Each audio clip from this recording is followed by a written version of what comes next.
ওই মার্কিন সাম্রাজ্যবাদ তার পদলেহী ইহুদি রাষ্ট্র ইসরায়েল হঠাৎ করে কালকে আমেরিকা ইরানের উপর বর্বরিত হামলা তারা করেছে।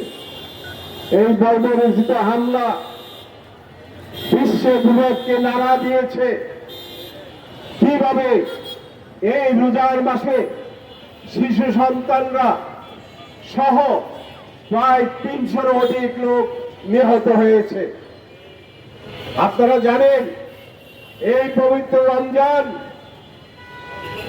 যে রমজানকে সারা বিশ্বের মানুষ দল মত নির্বিশেষে শ্রদ্ধা করে সম্মান করে, কিন্তু এই জায়নবাদী ইসরায়েল তোয়াক্কা না করে, রমজানকে তোয়াক্কা না করে ওই ইহুদি রাষ্ট্রের উপর আন্দোলনের নামে এটি একটি ষড়যন্ত্র, ওই মার্কিন সাম্রাজ্যবাদ আলোচনার নামে সময় ক্ষেপণ করে রমজান মাসকে বেছে নিয়েছিল। এটি শুধু ইরানের উপর আঘাত না, এই রমজান মাসে মুসলমানদের উপর আঘাত, সারা বিশ্বের মুসলমানের উপর আঘাত।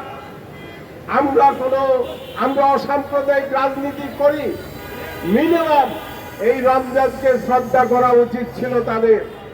সেটা না করে এই কুখ্যাত আমেরিকা সাম্রাজ্যবাদের প্রেসিডেন্ট ডোনাল্ড ট্রাম্প তার পরামর্শে ইসরায়েল সেই ঘটনা ঘটিয়েছেন।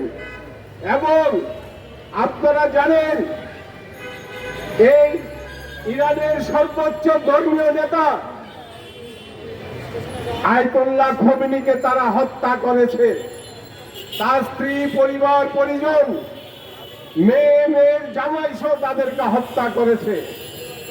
কদিন আগে আপনারা জানেন আমরা রাস্তায় এসেছিলাম, মাদুরোকে নিজের বাহিনী দিয়ে একটি সার্বভৌম দেশে গিয়ে একটা রাষ্ট্রপ্রধানকে অ্যারেস্ট করে নিয়ে এসে তার জেলখানায় ঢুকিয়ে রেখেছে। তাহলে কি এই ট্রাম্প কি সারা বিশ্বের এই আমেরিকা কি সারা বিশ্বে এই দাবিদারি করবে আর আমরা সেটা মেনে নিব?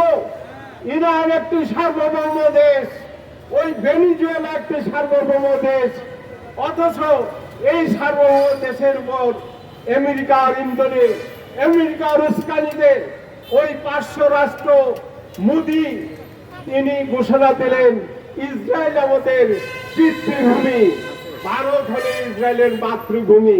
আপনারা দেখেছেন সেটা কত নির্লজ্জভাবে হামলার আগের দিন মোদি এই কাজটি করেছে।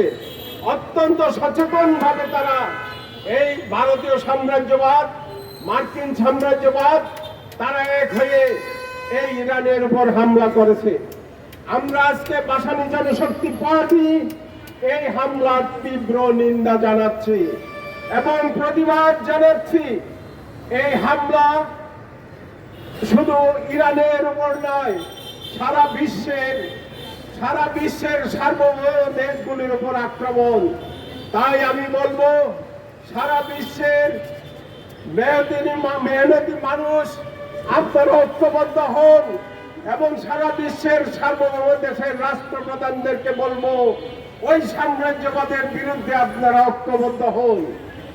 আর যদি তা করতে না পারেন, আজকে ইরানের উপর হামলা হয়েছে, কালকে আমার উপর হামলা হবে, আরেক দেশের উপর হামলা হবে। তাই আমরা এই তীব্র নিন্দা প্রতিবাদ জানিয়ে আজকে আমাদের এই সমাবেশ করছি। বন্ধুগণ, আমি আজকের এই সমাবেশ থেকে বর্তমান অত্যন্ত জনপ্রিয় সরকার আমাদের দেশে অধিষ্ঠিত হয়েছেন, 258টি সিট তারা পেয়েছেন। আমি সরকারকে প্রশ্ন করব, আপনারা সার্বভৌম দেশের উপর হামলা হলো কেন নিন্দা জানালেন না? কি অসুবিধা ছিল আপনাদের একটি সার্বভৌম দেশের উপর হামলার নিন্দা না জানানো? কি অসুবিধা ছিল? অথচ আপনারা বাহরাইন, ইরান যেখানে হামলা করেছে আমেরিকার ঘাঁটিগুলোতে, সেখানে আপনারা নিন্দা জানালেন। অথচ আপনারা ইরানের হামলার কোনো নিন্দা প্রতিবাদ জানালেন না। এই যে বিচারিতা আপনারা শুরু করে দিচ্ছেন, আমরা আরো 6 মাস দেখবো আপনাদেরকে। আপনারা যদি এইভাবে ওই মজলুমের পক্ষে না থেকে যদি আপনারা ওই মার্কিন সাম্রাজ্যবাদের নতজন পররাষ্ট্রনীতি গ্রহণ করে তাকে তোয়াজ করেন, বাংলার মানুষ কিন্তু এটা মেনে নেবে না। এইটুকু আমি আজ বর্তমান সরকারের উপর আমার কথা আমি তাদের কাছে পাঠালাম। মিডিয়ার ভাই বোনরা সরকারের কাছে বলবেন অবিলম্বে যেন ইরানের এই হামলার নিন্দা জানায় আমার বর্তমান এই জনপ্রিয় সরকার। আপনাদের কাছে আমাদের অনুরোধ রইল, ভাসানী জনশক্তি পার্টি আমরা আপনাদের সঙ্গে ছিলাম, এখনো আছি। আমাদের জুলাই সনদ বাস্তবায়ন করতে হবে। জুলাই সনদ যদি বাস্তবায়ন না করেন তখন কি হবে আমরা বলতে পারবো না। 31 দফা শুধু আপনাদের না, আমরা গণতন্ত্র মঞ্চ এই 31 দফা প্রণয়ন করেছি।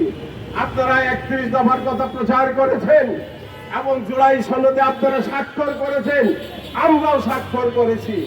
জুলাই সনদ যদি বাস্তবায়ন না হয়, 31 দফা যদি বাস্তবায়ন না হয়, তখন হয়তো আমাদেরকে অন্য চিন্তা করতে হবে।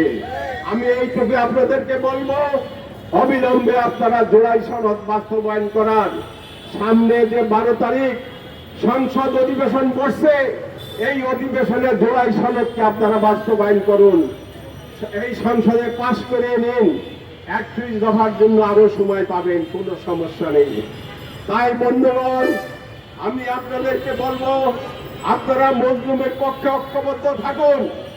এই মজলুমের উপর যখন এই হামলা হবে, আমরা ভাসানী জনশক্তি পার্টি তার প্রতিবাদ করব, নিন্দা জানাবো, প্রতিবাদ করতেই থাকবো আমরা। আমাদের মৌলানা ভাসানী আমাদের নেতা, উনি শিখিয়ে গেছে